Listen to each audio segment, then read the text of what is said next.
राधे नमस्कार साथियों, स्वागत है आपका हमारे अपने यूट्यूब चैनल आयुर्वेदिक नर्सिंग ज्ञान में। तो साथियों, आज हम ओज के बारे में जानेंगे, यानी कि आयुर्वेद में ओज किसको बोला गया है। आयुर्वेद में ओज अत्यधिक महत्वपूर्ण है। ओज को ही इम्यूनिटी सिस्टम से रिलेटेड किया जाता है, यानी कि आयुर्वेद में जो इम्यून सिस्टम होता है उसी को ओज बोला जाता है। तो ओज का प्रमुख स्थान होता है हृदय। हृदय को ओज का प्रमुख स्थान बताया गया है। विभिन्न प्रकार के जो आचार्य थे, अलग-अलग आचार्यों ने ओज को अलग-अलग रूप से परिभाषित किया गया है। जिसमें कि ओज को किसी आचार्य ने हृदय में बताया गया है, किसी ने रक्त में बताया गया है, हीमोग्लोबिन में बोला है, संपूर्ण शरीर में ओज को बोला गया है, धातुओं का सार रूप ओज को बताया गया है, रस ओज को बताया गया है, व्याधि क्षमत्व यानी कि जिसमें इम्यूनिटी होती है, उसको ओज बोला गया है, शरीर का मूल ओज को बोला गया है, यानी कि ओज को शरीर का मूल बोला गया है। और जो शरीर का बल होता है, उसे भी ओज बोला गया है, साइटोप्लाज्म जो होता है, उसे ओज बोला गया है और शुक्र की उपधातु भी ओज को ही बोला गया है। तो ये ओज के विभिन्न मत हैं, यानी कि ओज के बारे में विभिन्न आचार्यों के मत हैं। फिर हम देखते हैं ओज का महत्वपूर्ण स्थान क्या है, यानी कि उसका मेनली क्या स्थान है, उसका कौन-सा स्थान है शरीर में। ओज का हृदय महत्वपूर्ण स्थान होता है, जिसमें जो कि इम्यूनिटी यानी कि व्याधि क्षमत्व का कार्य करता है। यह अत्यधिक महत्वपूर्ण है। इसके नष्ट हो जाने पर मृत्यु निश्चित हो जाती है। ओज 2 प्रकार के होते हैं, एक होता है अपरय ओज और एक होता है परोज। अपर ओज जिसका जो कितना है शरीर में आधा अंजलि प्रमाण है, और जो पर ओज है ये अष्टबिंदु प्रमाण है। अपर ओज को संपूर्ण शरीर में व्याप्त माना गया है, जबकि पर ओज को केवल चरक सूत्र में हृदय में ही पर ओज का स्थान है।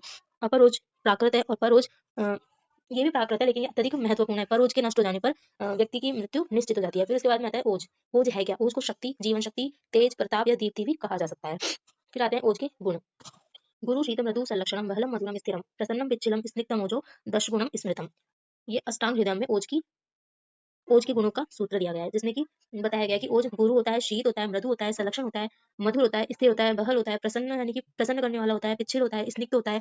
ये सारे 10 गुण ओज के बताए गए। कितने कितने गुण है ओज के? 10 गुण है टोटल। फिर आता है विकृत ओज की अवस्था। विकृत ओज की 3 अवस्थाएं बताई गई, जिसमें कि विसृंस, व्यापत और क्षय। क्षय होता है, कमी हो जाती है, जिससे कि मूर्छा मूर्छा हो जाती है और मोह प्रलाप होकर उसकी मृत्यु हो जाती है। फिर आता है व्यापत। व्यापत जिसमें कि अ,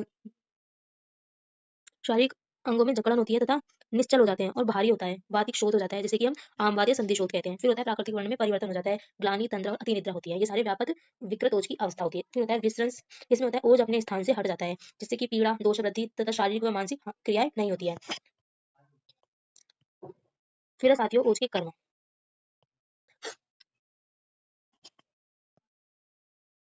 ये ओज के बारे में है, ओज, अपरोज, परोज, ये इसके सूत्र है, ये इसका चरक चिकित्सा स्थान में, इसको अष्टांग हृदय में भी बताया गया है।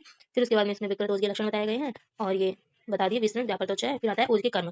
तो हम साथियों देखते हैं कि ओज के कर्म क्या-क्या है। अपर ओज को जीवन का मूल माना गया है, यानी कि यदि ओज नहीं होगा तो जीवन नहीं होगा, अर्थात इसके बिना मनुष्यों में जीवन की कल्पना नहीं की जा सकती है। पर ओज प्राणियों में बल का स्वरूप माना गया है।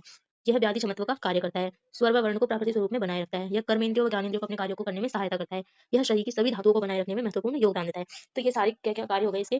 पहला है कि यह बल प्रदान करता है, मूल है, शरीर का मूल है, व्याधि क्षमत्व का कार्य करता है, कर्मेंद्रियों व ज्ञानेंद्रियों को कार्य करने में सहायता करता है, प्राकृतिक स्वरूप को बनाए रखने में मदद करता है और सभी धातुओं को बनाए रखने में महत्वपूर्ण होता है।